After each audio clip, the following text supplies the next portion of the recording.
কারো অবহেলা মানেই জীবন শেষ নয়। তুমি একজনের কাছে অবহেলিত হতে পারো, কিন্তু সবার কাছে নয়। হ্যালো এভরিওয়ান, আসসালামু আলাইকুম। কেমন আছেন সবাই? আশা করি সবাই খুব ভালো আছেন। তো আলহামদুলিল্লাহ, আমরা অনেক অনেক ভালো আছি। ওয়েলকাম জানাচ্ছি নতুন একটি ভিডিও দেখার জন্য।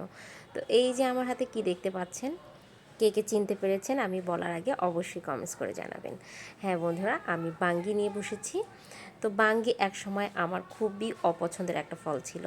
আমি একদমই বাঙ্গি খেতে পছন্দ করতাম না, বাট অনেকের কাছেই বাঙ্গি খুবই পছন্দের একটা খাবার। সেই জন্য বললাম যে তুমি একজনের কাছে অবহেলিত হতে পারো, কিন্তু সবার কাছে নয়।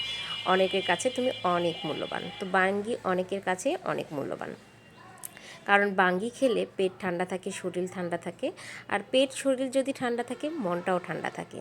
তো আজকে এই বাঙ্গিটা নিয়ে আসছে আমার গ্রামের বাড়ি থেকে। আমার ভাই যখন এসেছিলো তখন বাঙ্গিটা নিয়ে এসেছিলো।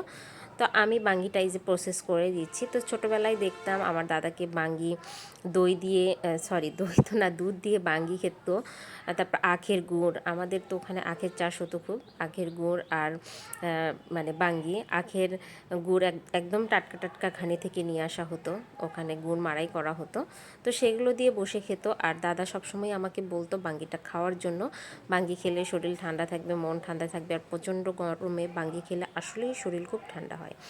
তো ওই সময় আমি একদমই পছন্দ করতাম না, কারণ মনে হতো যে এটা কোনো ফল নাকি, এটার মধ্যে এমন কি আছে, একদমই ফ্যাসফ্যাসে একটা পানসে ফল, এটা খেয়ে কী আর হবে। তো আমি তখন একদমই পছন্দ করতাম না। আর বাঙ্গিতে প্রচুর গুড় দিয়ে খেতে হতো।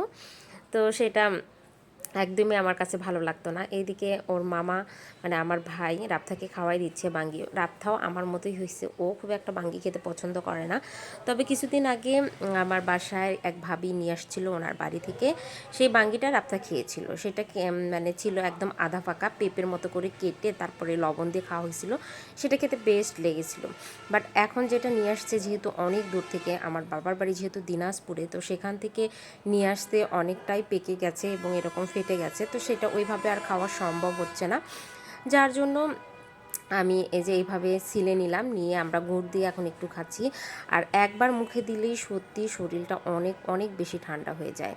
তো কে কে বাঙ্গি খেতে পছন্দ করেন অবশ্যই কমেন্টস করে জানাবেন। আর আমার মতো কে কে আছেন যারা খেতে পছন্দ করেন না, বাট এখন প্রচণ্ড তাপের জন্য নিজের শরীর এবং মনকে ঠান্ডা করার জন্য বাঙ্গি খাচ্ছেন, তারাও অবশ্যই কমেন্টস করে জানাবেন। তো সবার কাছে সব জিনিস যে অবহেলিত হবে তা না, কারো কারো কাছে সেই জিনিসটা অনেক মূল্যবান। সো নিজেকে কখনোই মূল্যহীন মনে করা যাবে না, মনে করবেন না। তো আজকের মতো বিদায় নিচ্ছি। আল্লাহ হাফেজ, টাটা।